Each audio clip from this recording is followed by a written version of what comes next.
अभावामुळे मराठवाड्यामध्ये दुष्काळ पडतो आणि या दुष्काळामुळे अनेक शेतकऱ्यांना आत्महत्या कराव्या लागतात. अनेक वर्षांपासून आम्ही ऐकतोय की मराठवाड्याला पाणी येणार आहे, पाणी आणणार आहे, पण कोणत्याही सरकारने मराठवाड्याला पाणी आणण्याचा प्रयत्न केला नाही. उलट भोंदूबाबा अशोक खरातच्या संस्थेला मात्र फास्ट GR काढून राज्य सरकारने तात्कालीन आमदार खासदाराच्या सांगण्यावरून 35 लाख लिटर पाणी पोहोचवण्याचं काम केलं. एवढं मोठं पाणी या संस्थेला देण्याचं काम सरकारने केलं, पैसा दिला आणि आज राधाकृष्ण विखे पाटील हे जलसंपदा मंत्री आहेत. ते म्हणतायत की मी तो शासन निर्णय रद्द करतो आणि कारवाई करतो. खरंच राधाकृष्ण विखे पाटलांना माहित नव्हतं का हे पाणी तिकडे जातंय?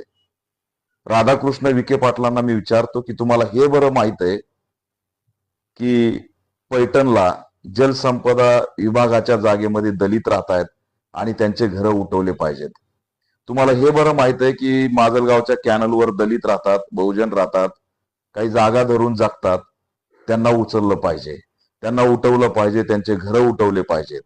तुम्हाला हे बरं माहित आहे की श्रीरामपूरच्या कॅनलच्या बाजूला गेल्या 40-50 वर्षापासून दलित त्या ठिकाणी राहतोय, विहार आहेत, झेंडे आहेत, घरं आहेत, पक्के घर आहेत आणि त्यांना पाडण्यासाठी नोटीस गेली.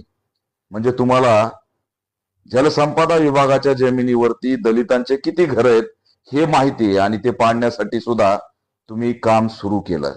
परंतु तुम्हाला हे माहित नाही भोंदूबाबा अशोक खरात या नराधामाच्या संस्थेला 35 लाख लिटर पाणी दिलं होतं. हे जे काही नौटंकी चालू आहे ना राधाकृष्ण विखे पाटील, ही बंद करा. तुम्हाला सुद्धा माहित होतं, तुम्हाला दलितांचे घर दिसतात पण या भोंदूबाबाला जे पाणी चाललं होतं ते दिसत नव्हतं का? हे नाटक बंद करा की मला काही कल्पना नव्हती.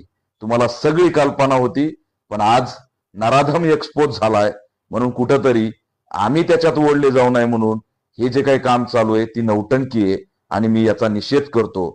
दलितांचे जलसंपदा विभागाच्या जागेवर असलेले घर पाडाय निघालेले राधाकृष्ण विखे पाटील हे म्हणतात की मला या पाण्याबद्दल कल्पना नव्हती.